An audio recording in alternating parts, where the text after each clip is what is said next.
So, I'll give a couple shout outs to Huantan. Thank you for the Chocobo Mazurka. Getting through that part of 2-3 was literally a breeze with Chocobo Mazurka. That was pretty dope. Thank you for that. But when we were out there, I couldn't help but think to myself, just like, knives are huge in this game, bro. Like, it's like old polygon models and everything, So it's like when I think of a knife, right? I think like this is a knife, This is a functional knife right here. But we come into like the video games and everything, and it'd be like, here's my knife, bro. Here's my knife, bro. It's like, it's a short sword. Knives are huge in this game. And also, you mentioned that some dude had cut. You were at like 400 gugs, cutting them open. The fish belly cutter guy, and the other dude next to you, he's like, I opened my 142nd one and got it. And he was like, I was about to blow my freaking monitor up with a bazooka. Yeah, I got a bazooka, bro. You want to borrow it? It's an anti-tank M72 Law. It's already been fired. It's inert. You can never put another rocket in or use it. I'm just saying. I don't know. Maybe you feel better if you got a picture of just like. So I don't know. Maybe one day you can borrow it. Who knows? Who knows what the future holds? Just pretend you're blowing up your monitor in front of the fish vendor. Freaking. Thanks to Half Pint. Thanks to Monty for everything. Honestly, I love you guys. And thanks to Agent D for sponsoring today's video with his blood and his EXP. So he's drunk as we're getting my Gelsba key for my Kazam Air Pass. And he's, as we're in run through, and he's like, yo, let me put you on follow. I'm getting drinky. I'm like, are you sure you want to escort me up into Glacier for this supply run? This is back when Bastock still had control of Fergandi. Or whatever the freaking name of the region is of the Glacier, and I don't remember right now. I don't give a crap. And he said, I got a better question for you. Do you want me to escort you through the Glacier while I'm drunk? And the answer is yes, because it'll be hilarious. Freaking.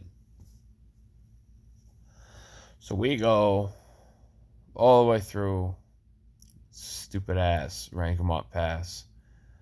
And we're just fighting everything, fighting every bat, because, he had silent oils and prison powders and even offered them to me, but then he was like, no, F it, we're going to just kill everything, which we regretted because it took us like 20 minutes to get through that freaking zone fighting everything, if not a little longer.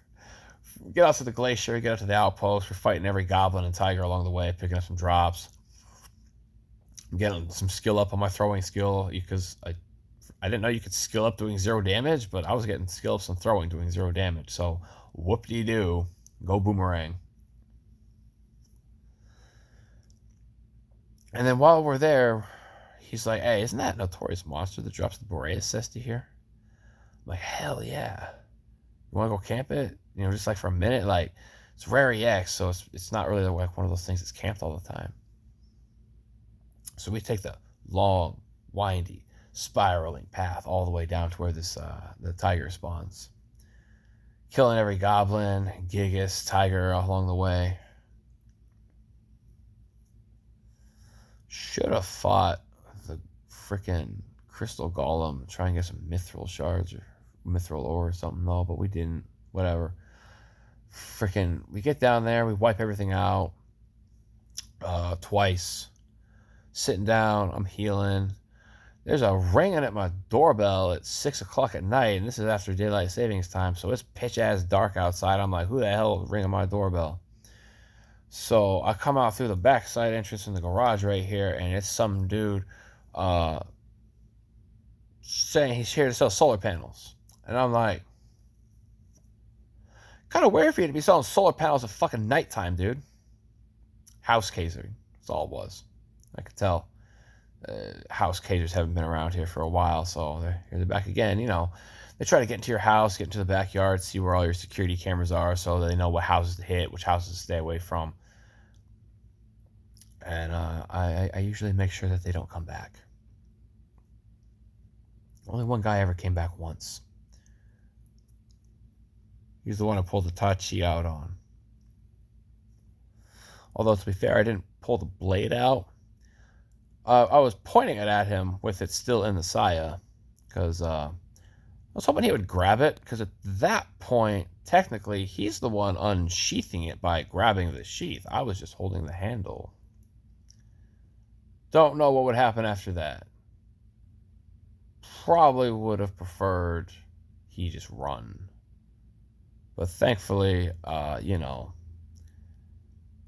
pissed off, insane Italian, pointing anything that looks like a sword at you in any capacity, is thankfully enough to ward most people off from coming back to your goddamn house.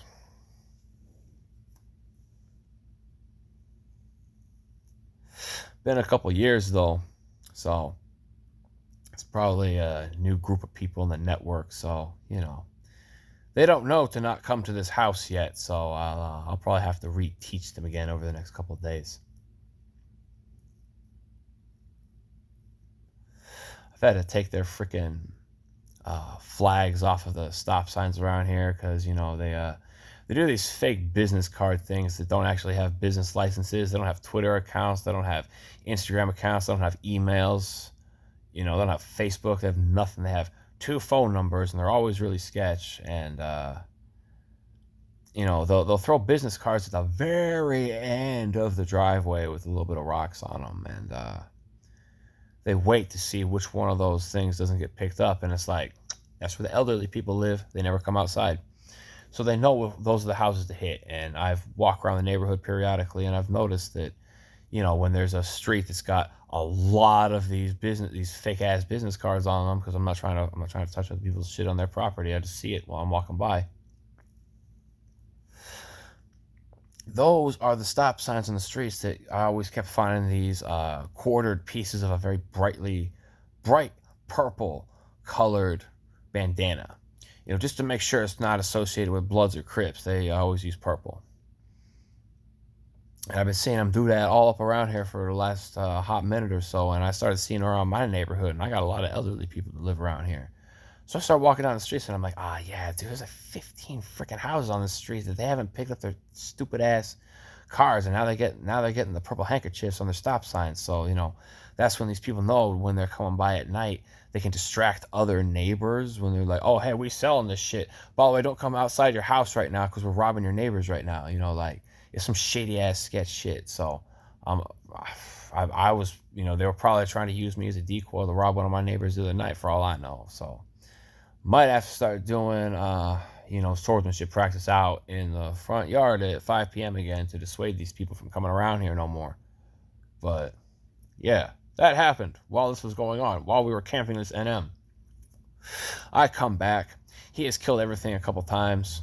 He's got about 2/3 of his HP left, because he's there as war sub thief. I'm there as war subbing white mage with some astral rings, energy earrings, and my pie had worn off because I had to go deal with this fuckhead out on my front porch. And I come back, and I'm like, oh, he's fighting a goblin beastmaster. First, sure, I can level up my great axe off the beastmaster pet. I go up to it, I miss, hit it, and get a 0.3 skill up. He's drunk. He had no reason to aggro the beastmaster pet. And pissing off a mother tiger attacking her cub. As soon as that Beastmaster tiger turned toward me and gave me the kitty claws and knocked me down into orange HP, the notorious monster appeared as if out of thin air from the cat dimension that all cats disappear into. If you own cats and sometimes you just cannot find your freaking cat anywhere, they have gone into the cat dimension. It's some Edgar Allan Poe, H.P. Lovecraft shit where every single cat knows how to just walk through space and time, going inside the temporal dimension that only cats are allowed inside of when they just really want to be left alone for some period of time. This mother tiger appeared out from the cat dimension, appearing into the realm and corporealizing and appearing with her fangs right where my Galka dick would be if I had one, and immediately started chewing and viciously gnawing and mauling at me down into 80 HP by the time D gets aggro on it. And at that time, he did not finish killing the Goblin Beastmaster itself yet. He weapon skilled that thing out, started knocking the Beastmaster's pet out after he got aggro on the Notorious monster. But by that point, a Goblin Ranger had already linked to him. So the whole time he's fighting the Notorious monster, now he's got a Goblin Ranger stabbing him in the shins and shooting darts at him. And he ain't really dodging the Notorious monster. That thing is beating the crap out of him. So I'm sitting down trying to get some MP back, and I'm having to heal him with White Mage Sub with Astral Rings and using pies just to get a little bit of MP back. Otherwise, he would have died to this thing because he started a fight with so little HP, because I was trying to skill off a Beastmaster pet like an idiot. Should have just sat off to the side. And he beats it with 200 HP left. Red health. He had to pop Mighty Strikes, Berserk Aggressor, hit with a Raging Rush. Because again, he was Thief Sub. We were trying to have some Treasure Hunter, because this is a 27-something% drop rate. Boreas Cesti does not drop very often. It took me 7 kills to get it on retail. We get Boreas Cesti. I lot on it. He passes on it. He Goblin Rush hits him down to 80 HP, and it's just like, I need to run. And he tells me, dude, just run. Run to the zone. We're close to the zone line. I start running. He dies. The Goblin Ranger eventually starts coming after me because I have healed him and drew aggro on it after he had, provoked it at one point. A Ranger lags behind, pops a shot off on me, and it shoots me in a position that is the prime location for a respawning Goblin Dark Knight to look at the Goblin itself and then turn toward me and start casting a nuke on me. And they chase me into the hallway around the bend, get a nuke off and another range attack off on me, and I died in the snowy, cavey corridor. We both died. But we got a Boreas Cesti. And I got the Outpost Warp at the same time, shortly after getting my last Kazam key. So that was a pretty eventful and awesome day to get all that done and cap it off by spilling our blood to the Notorious monster, gods, and boom, here you go, Boreas Cesti. So yeah, I'm gonna enjoy dinging into that. And one last thing, just to kind of I made a community post about this, but I've been joking around about this person who stole my name, Valesti. I don't give a fuck about it, okay? I don't give a shit. Like, I was just messing around with them earlier on the Discord, but it seems to me that perhaps someone else has mentioned it to them, because I've certainly never mentioned it to them. I just wanted to, maybe meet another Valkyrie Profile fan. And turns out there was another Valkyrie Profile fan in the Discord, which is an odd twist and timing of fate.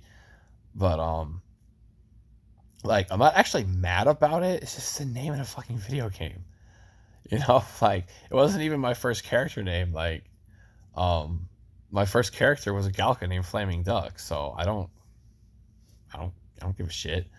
Realistically, if we're talking about going back to my original experience with Final Fantasy XI, then that's what I'm doing right now. I started as a Galka named Flaming Duck. I would actually be pissed if someone was named Flaming Duck, and it was just a mule. Then I would actually be mad, for real. Because honestly, that was my internet name I used for pretty much everything for the longest time, up until even when I started playing Final Fantasy XI. Is I just used the name Flaming Duck for literally everything. It was the name of one of my friends who contacted me recently. It was Evilith. He was like, yeah, dude, I missed the blog you used to have that was called Flaming Duck. And I was like, oh yeah, that website I used to run way back then. I guess that was a blog, wasn't it? It's weird. It's such a normal thing now, but it didn't occur to me that what I was doing with the website that I ran at the time was fundamentally just a modern day blog. So I don't know. It's kind of fun, like that someone actually remembered that. It was like, yeah, I remember when your name was just Flaming Duck with everything. Like that was my name on websites. That was my name in games, all kinds of stuff. I went by Flaming Duck. So like, I don't, I don't care if someone else is named Velocity, because to me, all that means is someone else is a Valkyrie Profile fan, and that's that's a good thing, because Valkyrie Profile is one of the greatest games ever. Hey, guess what? I smoked a joint before this. I wonder if mentioning that will get this video flagged too, because YouTube flagged a 7-year-old video with 4 views. It was link only, just for me and a couple friends, where I smoked a bowl of weed and talked about some stuff. And YouTube is like, "Oh, you're getting some small mote of subscribers and views. What are you doing on your channel?" And some video from 7 years ago, they flagged me for like smoking weed, and it's a link only video with 4 views, and I'm like, you guys are Nazis. Oh, I wonder if that'll get me flagged too. Oh, big deal. Wow. But I'm a little high right now, and a little drunk. So much that I slightly forgot what I was talking about right now. Oh yeah, that's right. There's something that I've been wanting to talk about for a while, and I keep tossing this thing back and forth in my head of just like, it doesn't have anything to do with Final Fantasy 11. Don't bother talking about it. But it keeps bouncing around in my head, so fuck it. I already told the Final Fantasy 11 story. You want to tune out? Go ahead. I want to talk about freaking Breath of Fire 5, Dragon Quarter for a minute, and Valkyrie Profile. Because, man, I love those games. Those games are effing amazing, bro. And I didn't want to just make some 5-minute video just talking about this, so whatever. I'm going to tack it on here. I do whatever the shit I want here.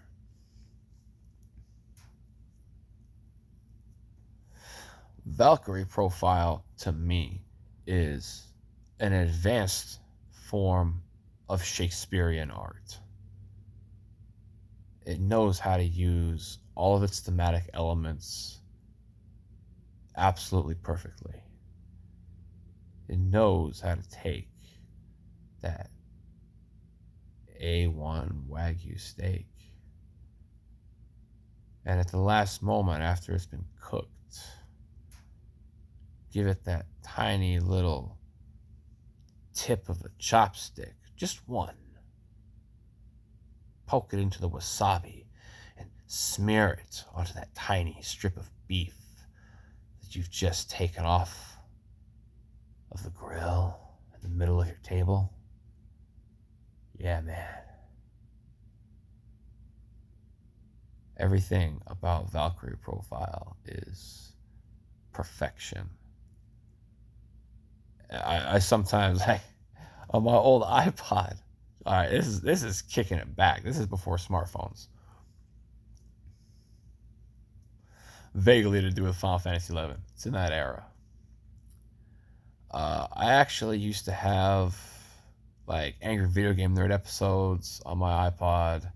Freaking a couple Mega Man NES speed runs, but I actually had an entire Valkyrie Profile A ending speed run on my iPod.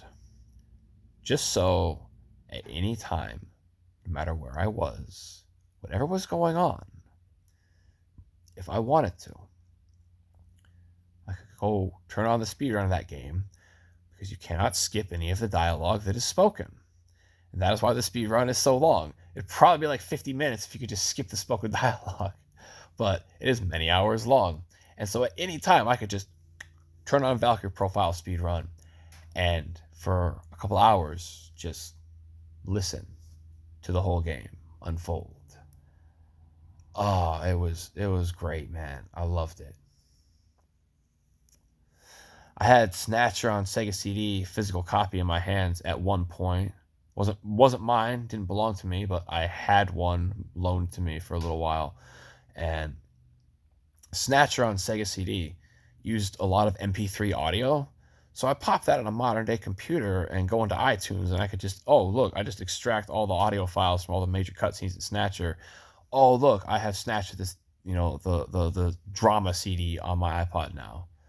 Like that was some of my most played stuff on my iPod, was listening to the 10th anniversary Les Miserables at Grand Albert Hall, or Royal Albert Hall, my bad. Listening to the Snatcher drama album, basically, and listening to Valkyrie Profile. Just listening to those whenever I felt like it. Also, the Proto Men's first album, I got down to that a lot too.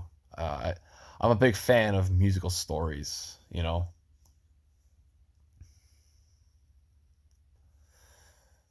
But no, it is impossible for me to experience Valkyrie Profile without crying, because I love that game.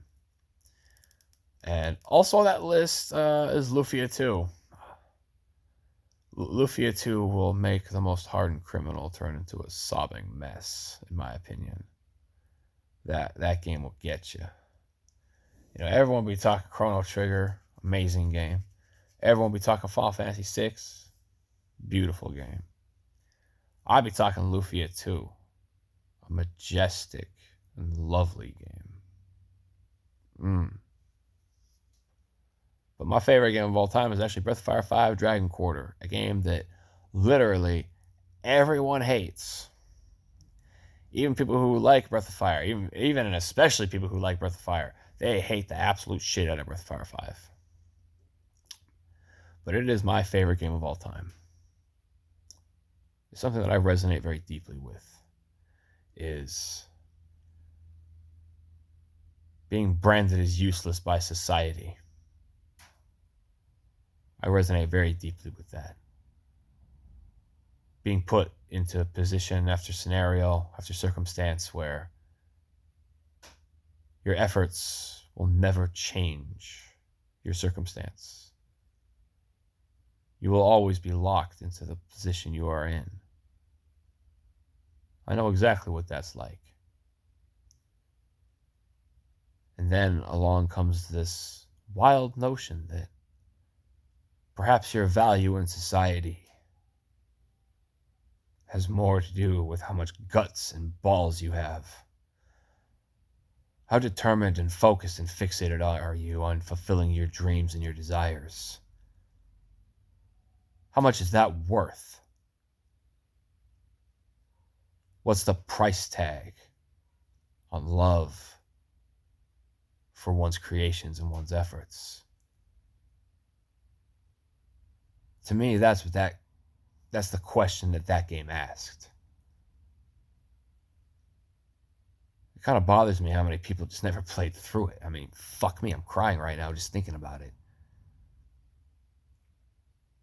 Like, that game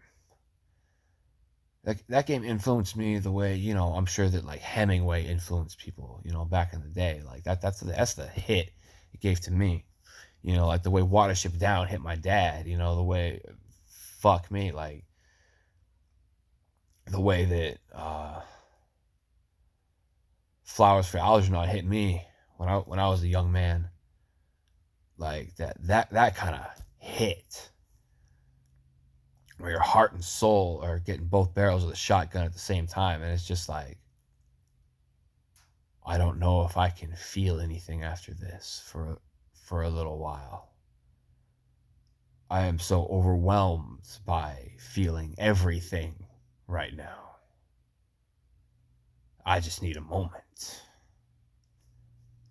That kind of story, that kind of vibe, that's my shit right there, man. Like, in Valkyrie Profile, when Lenneth picks up that earring, bro. Oh, fuck me.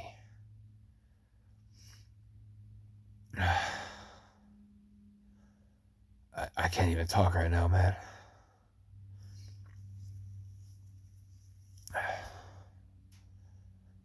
Like, I was fairly young man. Actually, I was thankful and grateful enough that I had a burned copy of Valkyrie Profile, because even at that time it was like $100, and just like that game opened up my heart really, really broadly. So it's always has a really deeply ingrained and special place for me. So, maybe that's why I might have come off as kind of antagonistic about, someone else having the name Valesti. But, like, that's the only reason. It's just because I have a really deep, emotional connection to Valkyrie profile. That's all. I'm kind of drooling a little bit. Sorry. But, like, that's why I love Dragon Quarter so much. I mean, I think the gameplay is dope as hell. The music is god tier, absolutely.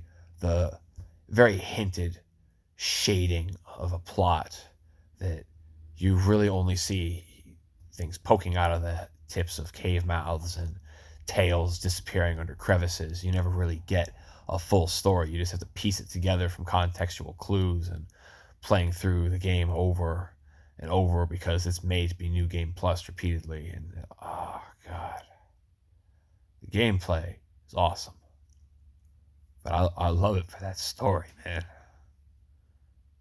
If you've never played it, fuck me. This is a storytelling channel.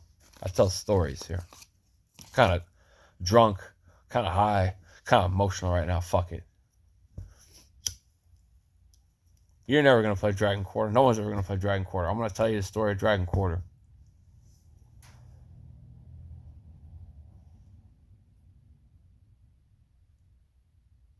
Making sure that wasn't someone about to open a garage door on me. For sure. Dragon Quarter, the most hated Breath of Fire game. You start as a dude named Ryu, like you do in every Breath of Fire game. Except you have a branded barcode on the back of your neck with a ratio. Yours is 1 and, what is it, 8,152? You are garbage. You are dried shit. You are one step above a fresh, molten, slobular pile of garbage shit, diarrhea ass out of some workhorse mutant mule's butthole into a sewage drain. You're at least a dried turd. That's all you are.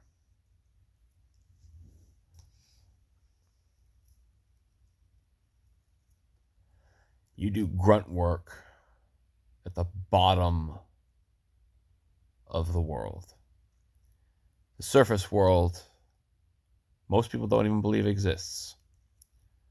The sky is a myth that in one of the little cave-dwelling townships that you wade through during your grunt work for the government, they've painted the ceiling blue to look like the sky, and they've set spotlights up on it to remind people that the sky's not a myth, it's real. One day we'll all see it again. That's how long people have lived underground in this world. And you work in the bottom floors, one step above the lowest waste pit, where all the upper echelons of society who have a higher D ratio than you are allowed to live lives of luxury because they're more genetically compatible with dragons.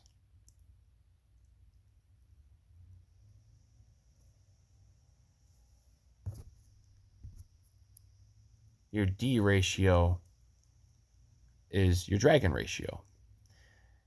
It is how well you can sync with a dragon. Dragons are what destroyed the surface world in the first place. That is why mankind lives underground in a bunker that is 1,300 meters deep, and the bottom of that is the waste pit that you work above.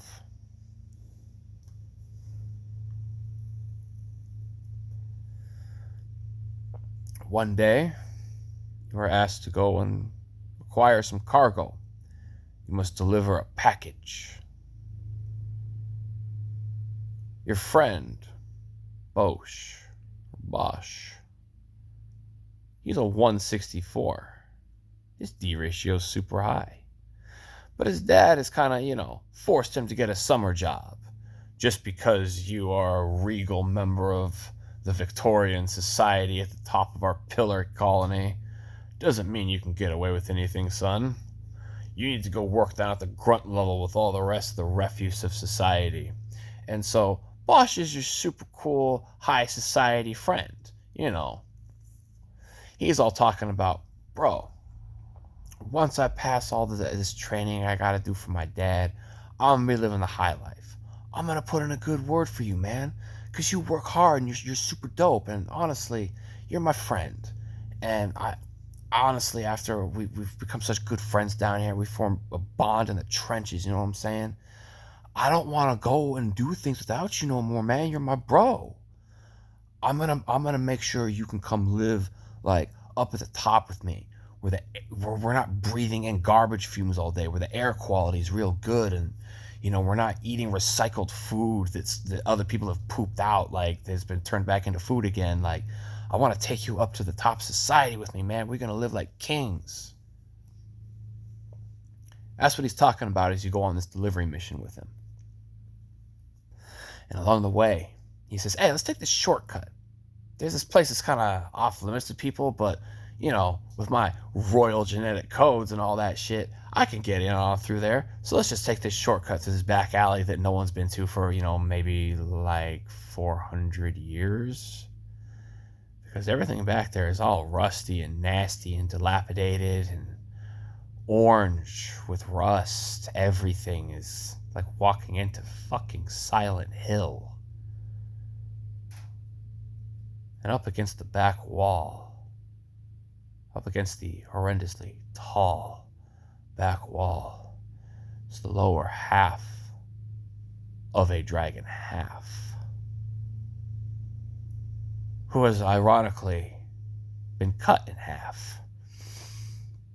His zombified corpse is still got the spinal cord dangling out of it with tendrils of flesh, like so many jellyfish, hanging off of bony extremities of a shattered rib cage that has been impaled by steel construction beams large enough to support skyscrapers. The lower half of his body has been tossed off to the side, buried under piles of debris and refuse that were used to construct a crucifix to pin him against the wall where he has sat untouched and undisturbed for hundreds of years. And then, as you, Ryu, approach him, suddenly the dragon begins to stir. Red gleaming eye appears in the skeletal cavern of his skull. And he begins to howl and scream towards you as his flesh heats up, dripping and flailing across the room as his howl shatters your mind.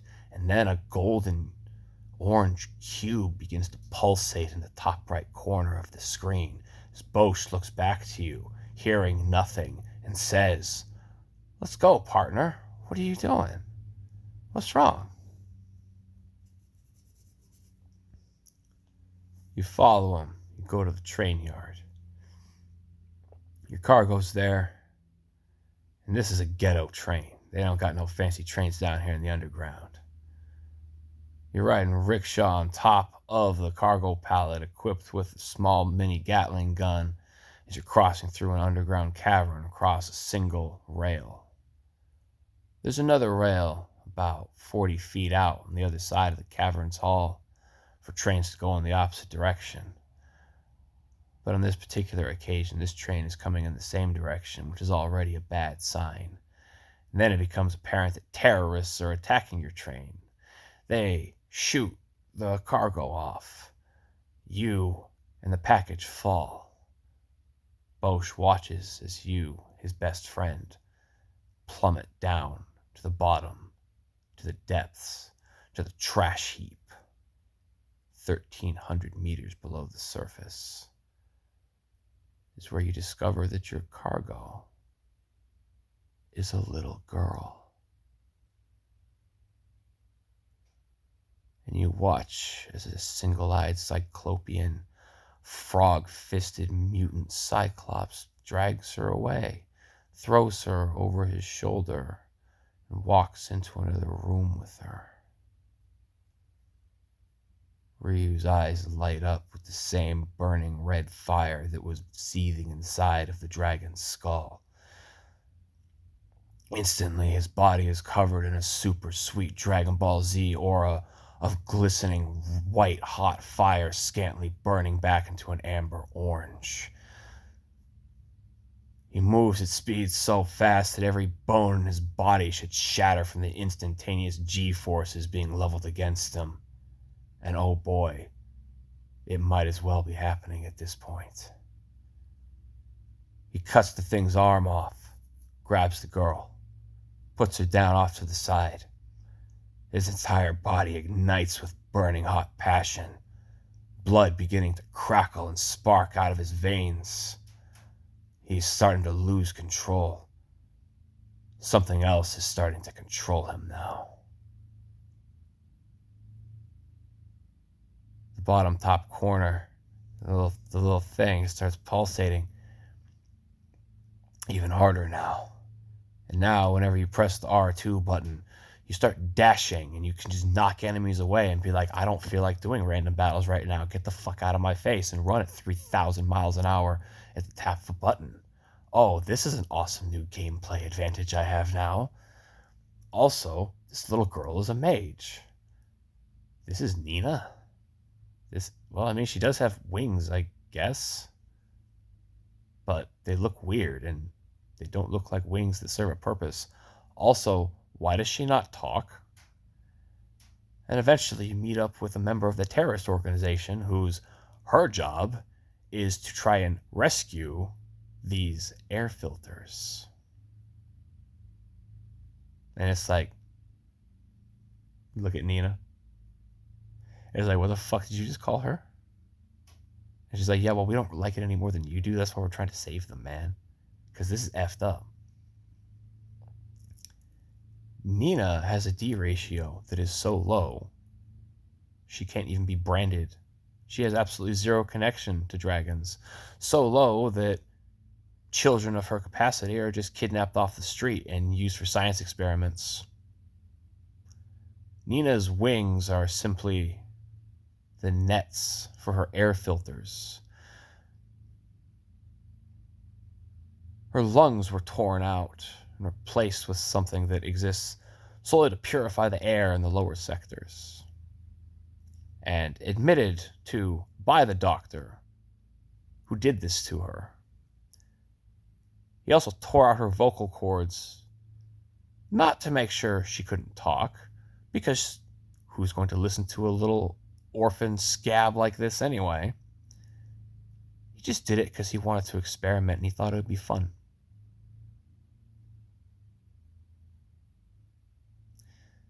And then Ryu punches him in the goddamn face.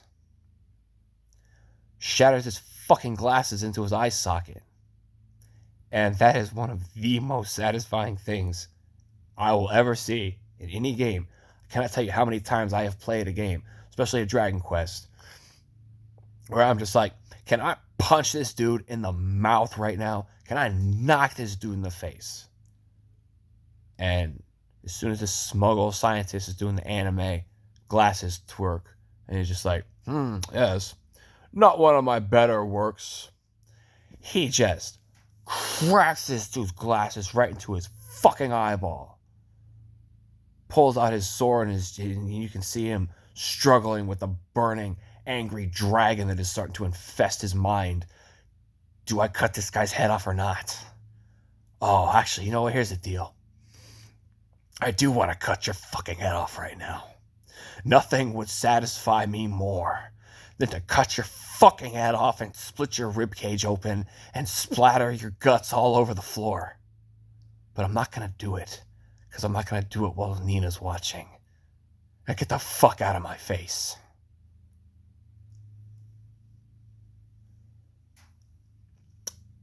Most badass protagonist in any game ever. Ryu, Breath of Fire 5 Dragon Quarter. Don't at me. Fuck you.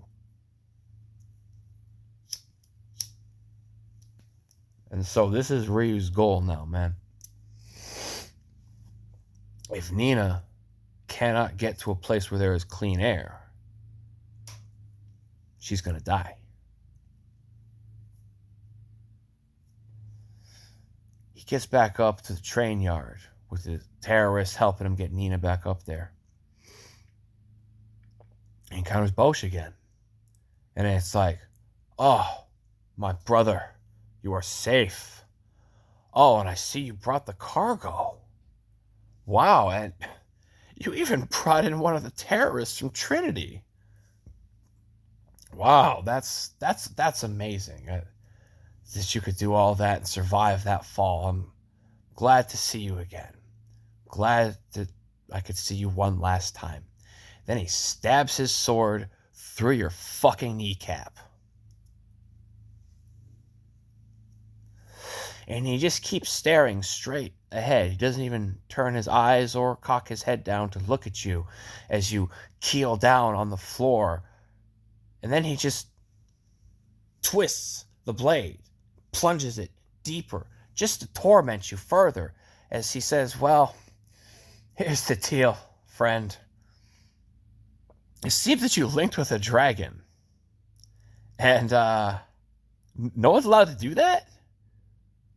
And I'm not really sure how you linked with the dragon in the first place with your super low D ratio. I mean, if a dragon was going to link with somebody in this day and age, it'd be me, right? I mean, he's saying all this while he's stabbing a sword into your knee, by the way. Just make that absolutely clear.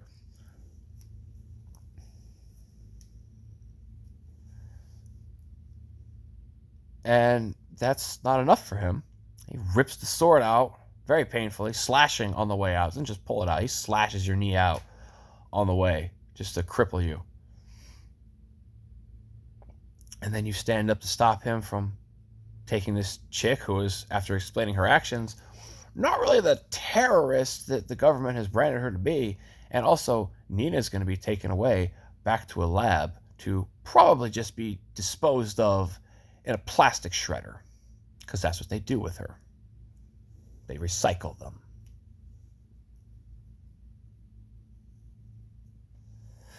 Ryu gets back up, walking on a busted, chopped out knee. And then Bosch stabs you through the heart. Ryu's eyes lose all the light and color inside of them. The only reason he's standing up is because there's still a sword poked through his chest, coming out his spinal cord. And then Ajin, the dragon, completely takes over. Then you turn into a half-human, half-dragon Myrmidon abomination hellspawn. Gameplay-wise, at this point, you're allowed to move as far as you want for absolutely no penalty. Nothing can get a turn except for you right now. Nothing is allowed to act except for you right now. You have absolute control over all things that are going to occur right now. And you are going to rip dicks off and shove them into mouths, just punch their jaws shut, shattering all their teeth, knocking every single part of their head into a tiny little pancake of paste. Nothing is going to stop you. I've never played a game that has ever given you more power and fury and rage than D-diving does in Breath of Fire 5 Dragon Quarter. We're talking when you're hitting enemies for like 30, 50 damage, and that's good damage. Oh, you won't just D-dive. Now you're gonna hit it for 1600 twice. Get fucking wrecked. It is just amazing. The unbelievable, brutal, beastly, visceral wrath that you get to unleash with D-diving is unlike anything I have ever experienced in any game. And after you knock all these people into ashen ruins smoldering on the ground, Bosch runs away, exclaiming how you're the monster, as your body recapitulates itself back into the Ryu you once were before your wounds. And now beneath your little pulsating cube, there's numbers. There's percents. And every 10 steps you take increments it up by 0.1%. 0.01%. Every time you D-dive, it goes up by 1%. Every time you do your dragon attacks, it goes up by 1, 1.5, or 2 entire percent for one beautiful attack where you are condensing your life force and your time and your blood into one furious godlike strike meant to rip evil men from their evil positions of power. The infernal council of the wicked must fall, for they're the ones who have captive the gate that leads to the sky. They're the ones who stand in the way of me getting this innocent young child back into a land where she can breathe and live like she should be allowed to, not left to rot and ruin in the refuse pits of this underworld of hell, controlled by the minds of a few select individuals who have been controlling all sources of power and wealth and money, redistributing it as they see fit, based on an arbitrary system to link with dragons which they do not allow anyone to link to, lest they be assassinated. I will be the one to tear this society apart and break that gate back open. I will give the sky back to mankind as an ancillary and tertiary benefit, because what I am doing this for is to save this little girl from the atrocities and the abominations that have been leveled against her. I will not stand for it. At the cost of my own life, which has now been limited to mere hours, I will destroy everything that you have spent hundreds of years establishing.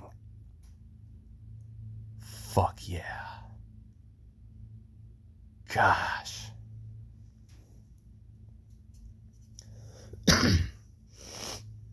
So that's what you do.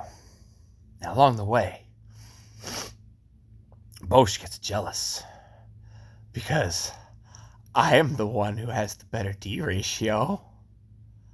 I am the one who should link with the dragon. Doesn't make any sense for him to be linked with the dragon. He's going to die soon. What good is that? I should be linked with a dragon. I am going to use my royal authority to get this piece of Shetre. The other dragon half that we finally, after hundreds of years, were able to condense down into a single little arm with two little claws on it. And it's still alive and contains Shetre's knowledge and all of his memories. And it took us hundreds of years just to bring him down to this. And I will graft it onto my body and let it take control of my mind and my life. Because I am better than you. And I will be the dragon man who does the things. And you won't stop me. And you do stop him. And he loses shit even harder.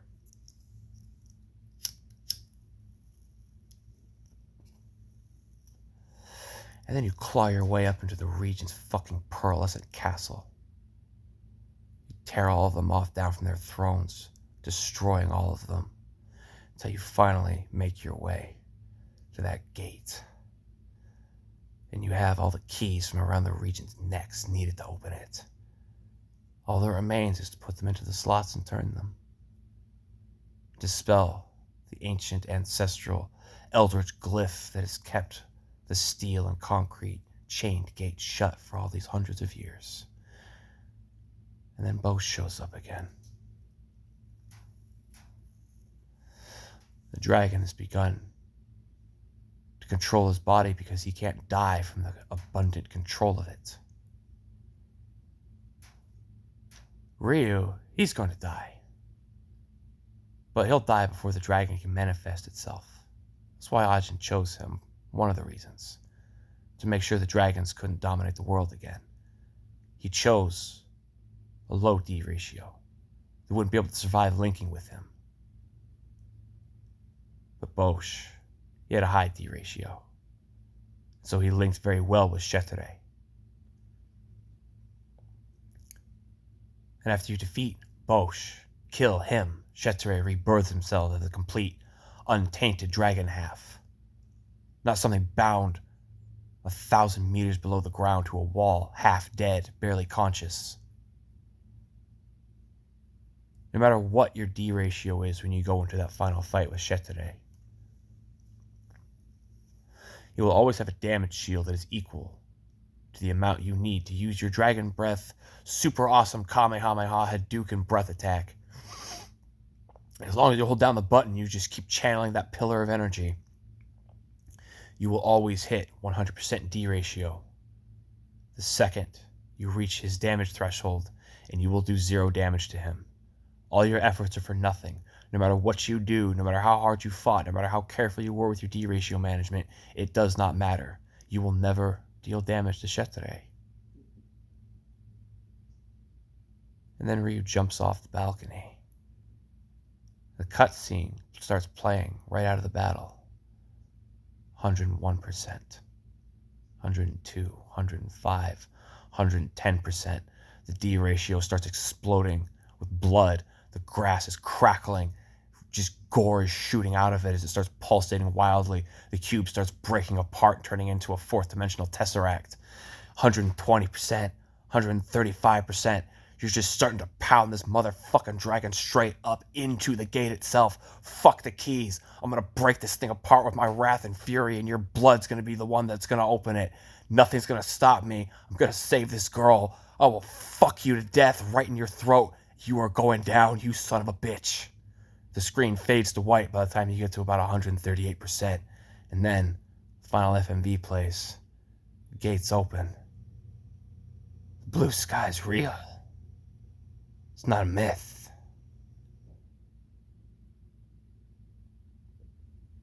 Nina and Lynn start walking up the stairs.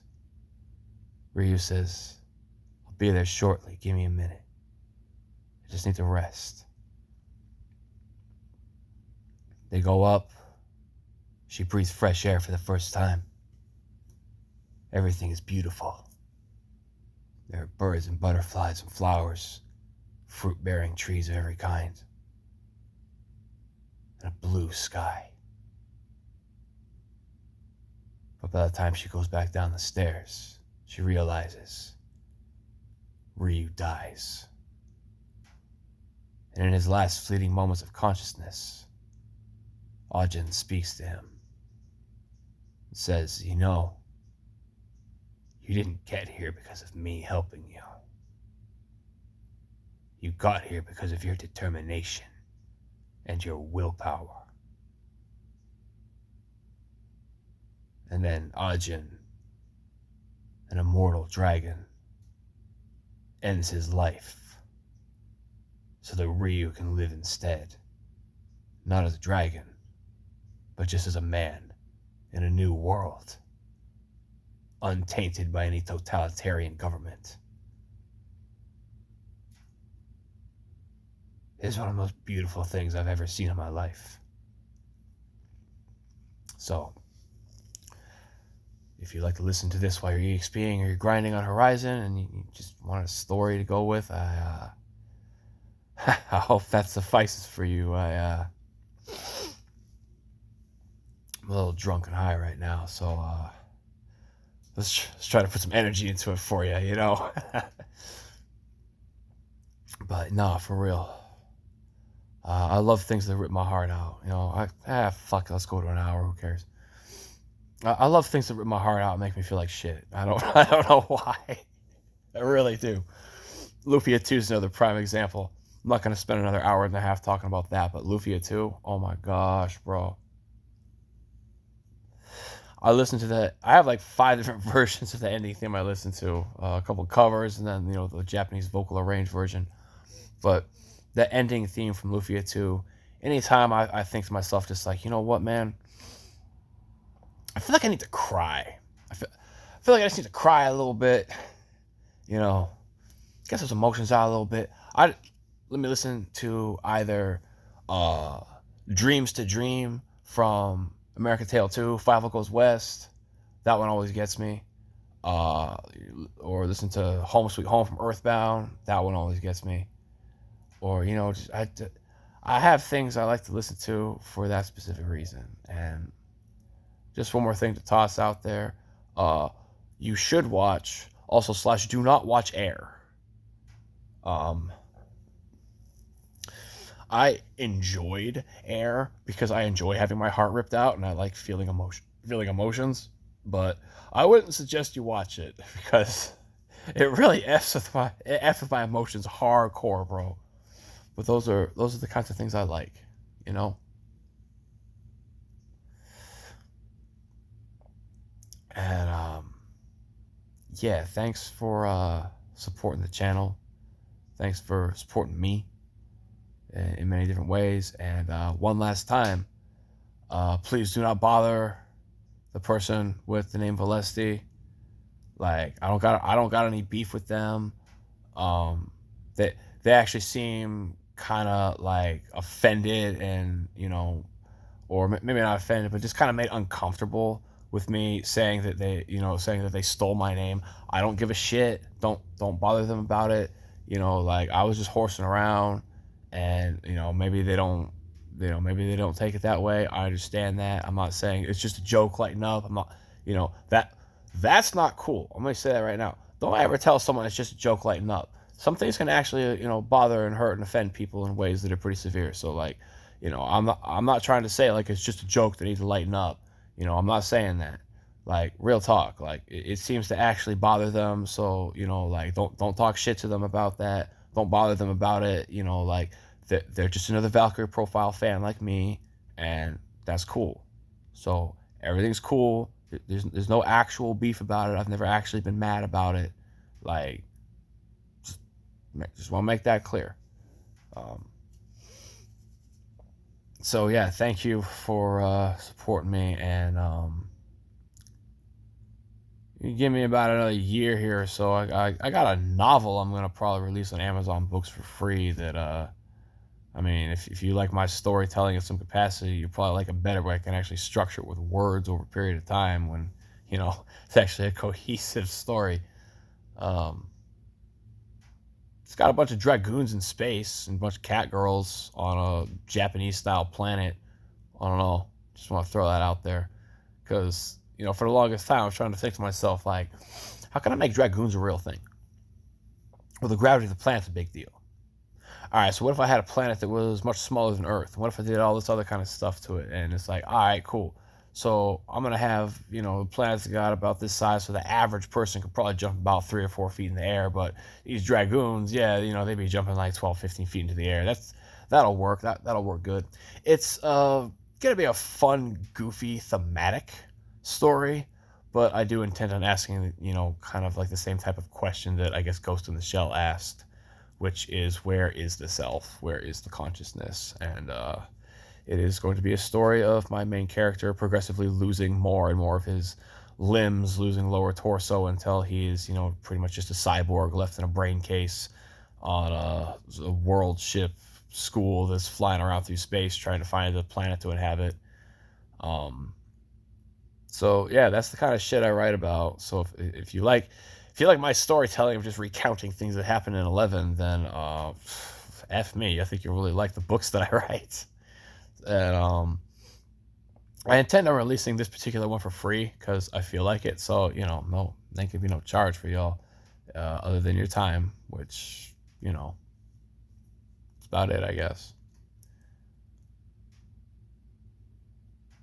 I was trying to think of a funny tagline from the 90s, but I can't think of anything. So instead, I'm just going to tell you all this. Go look up Mr. Delicious. Go look up the ad campaign for Mr. Delicious.